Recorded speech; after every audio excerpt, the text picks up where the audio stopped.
Terus kenalin, aku Shanas, Minggu yang hari ini bakal nemenin kamu untuk di seri Your Sister Advice yang bakalan tayang tiap hari Selasa jam 4 sore. Nah, sambil make upan, aku bakalan spill beberapa tips buat kamu yang baru nonton konser pertama kali. Nah, buat make upannya aku bakalan pakai brush set dari Mange yang isinya tuh ada 10 pieces dan dia tuh udah ada sponge sama brush cleansernya juga.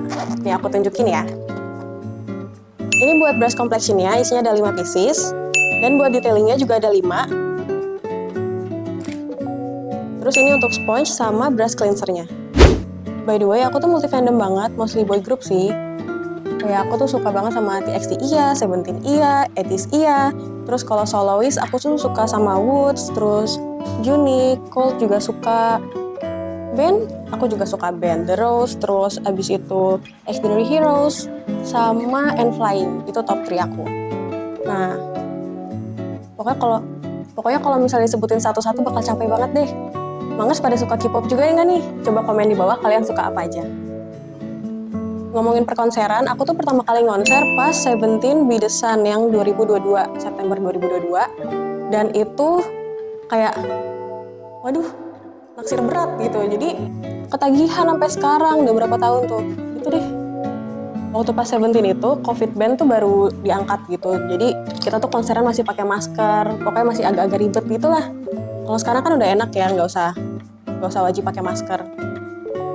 Udah gitu pas 2022 tuh aku tuh masih bingung kayak make upan yang bagus buat konseran tuh gimana ya, yang awet, terus yang biar kelihatan cakep kalau misalnya foto-foto gitu. Jadi waktu pas 2022 malah aku nggak pakai make up sama sekali, jadi cuma pakai tone up sunscreen aja karena sebingung itu make upannya kayak gimana ya.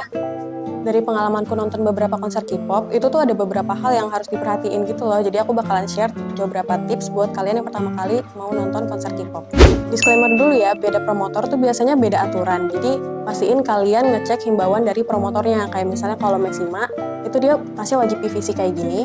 Kalau misalnya Diandra atau Ime gitu tuh bebas gitu, tasnya mau yang tertutup juga nggak apa-apa, nggak mesti transparan. Nah, buat barang apa aja yang harus dibawa tuh yang wajib sebenarnya cuma 3. HP, dompet, sama yang paling wajib banget, tiket. Udah 3 itu aja yang wajib. Nah, sisanya tambah sesuai keperluan pribadi aja, kayak misalnya obat pribadi, terus habis itu tisu kering, tisu basah, makeup buat touch up, mini perfume. Terus kalau misalnya mau bawa power bank, kalau misalnya HP kalian cepet habis baterainya juga boleh. Pokoknya bawa yang sekiranya bakal kalian pakai, tapi nggak usah kebanyakan, ntar tasnya berat. Nah, buat yang muslim jangan lupa bawa mukena travel sendiri ya, soalnya pasti di sana tuh bakalan crowded banget. Jadi meskipun ada mukena yang disediain di sana di musolanya, itu pasti bakalan rebutan gitu atau enggak ngantrinya lama. Jadi mendingan bawa mukena travel sendiri. Dan bahkan kalau misalnya konseran yang di area GBK, itu ada masjid juga. Jadi kalau misalnya mau sholat dulu di masjid bisa. Oh iya, kalau misalnya barang yang nggak boleh dibawa tuh paling apa ya? Yang sekiranya bisa membahayakan gitu, kayak gunting atau misalnya pulpen. Pulpen juga kadang disita by the way, jadi mendingan gak usah dibawa. Sebenarnya sih kalau ngomongin yang gak boleh dibawa itu aja sih. Oh, sama perfume juga jangan yang kaca bawanya. Jadi kalau misalnya bawa yang mini, tuh kalian bisa bawa yang botol plastikan aja. Oh iya, sama kalau boleh jujur sih sebenarnya aku pengen bawa Minggu ya pulang ke rumah buat dikenalin ke mama. Oke. Makasih udah gak ketawa. Cukup. Harga diriku. Ntar tuh di sana bakalan ada tempat penukaran tiket, terus abis itu ada tempat penitipan barang juga, ada medis, ada photo space, terus beberapa konser juga bakalan ada photo booth-nya gitu biasanya yang kayak Photoism. Udah gitu ada F&B area, terus merchandise booth, sama musola juga. Nah, buat tuker tiket biasa tuh yang dibutuhin cuma identitas kita sama tiketnya aja. Bisa dari HP atau kalau misalnya mau aman di print juga boleh. Tapi udah itu doang yang dibutuhin. Kecuali kalau misalnya kamu nitip buat ditukerin sama teman kamu atau sama keluarga kamu, nah itu butuh surat kuasa. Surat kuasa biasanya template-nya kayak pada umumnya aja sih. Cuma sekedar pihak A memberikan kuasa pada pihak B buat menukarkan tiket, kayak gitu doang. Nah, kalau misalnya udah selesai nuker tiket tuh jangan sampai tiketnya hilang. Soalnya pas mau masuk tuh nanti yang ditanyain cuma tiketnya doang aja, nggak dicek apa-apa lagi biasanya. Di Jakarta tuh kan banyak banget ya venue konser, mulai dari yang hall biasa, terus bahkan di mall juga ada, terus di stadium kayak GBK atau JIS gitu. Jadi biasanya beda venue konser tuh bakalan beda situasinya. Tapi di mana situ ada konser K-pop pasti bakal ada banyak freebies. Bahkan kemarin pas aku nonton Boy Next Door itu aku dapat freebies kopi tuku sama banyak stiker dan freebies perintilan lainnya juga.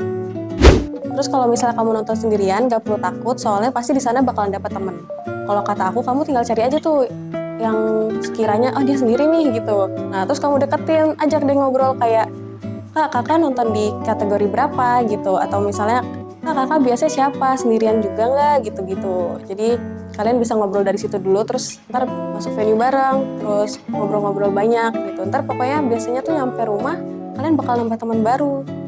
Oh iya, sama buat opsi transport itu kalau kata aku sih, kalau misalnya ada yang bisa antar jemput, mendingan diantar jemput aja. Tapi kalau misalnya nggak ada, ya kalian bisa pakai transportasi umum atau misalnya online taxi itu juga bisa. Cuma kalau misalnya online taxi itu kan agak mahal ya, jadi mendingan kalian cari barengan juga aja. Atau misalnya kalian mau cari barengan dari fanbase X itu juga bisa. Soalnya di sana biasanya banyak yang saling nawarin gitu. Siapa nih yang mau barengan dari Bekasi gitu misalnya. Jadi nanti pulang perginya lebih gampang. Paling cuma nyari-nyarian aja sih yang agak ribet. Tapi sisanya aman.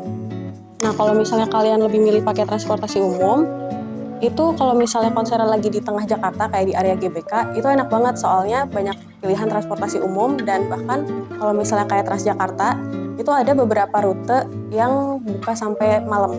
Jadi tenang aja, nggak usah takut kayak ketinggalan kereta terakhir atau ketinggalan bis terakhir gitu. Kalau lagi di Jakarta konserannya itu gampang deh pulangnya. Kalau misalnya kamu kepo, boleh nggak sih datangnya telat atau misalnya pulangnya duluan gitu? Jawabannya boleh ya. Jadi nggak usah takut telat atau gimana-gimana, pasti tetap boleh masuk selama kamu punya tiket. Nah, kalaupun misalnya kamu pulang duluan, paling yang perlu kamu note itu nggak bisa masuk lagi nanti. Jadi kalau misalnya udah sekali keluar gate, berarti udah nggak bisa balik lagi. Oh ya, last but not least, ada beberapa hal yang harus kalian taati gitu pas lagi nonton konser. Kalau misalnya kalian nontonnya di festival gitu yang berdiri, itu jangan HP-nya tuh di atas eye level gitu. Jadi jangan HP-nya di sini gitu. Nah, nggak usah. Segini aja tuh tetap kelihatan kok artisnya, tenang aja.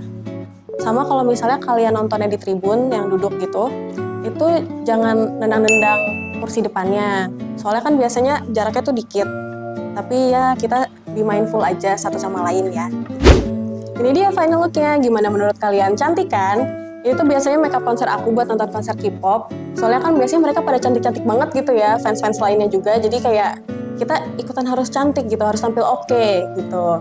Nah buat kalian yang misalnya kepo nih mau nanya-nanya apa lagi tentang makeup atau misalnya tentang konser lagi juga boleh, itu bisa komen di bawah aja ya. See you on next video, bye-bye!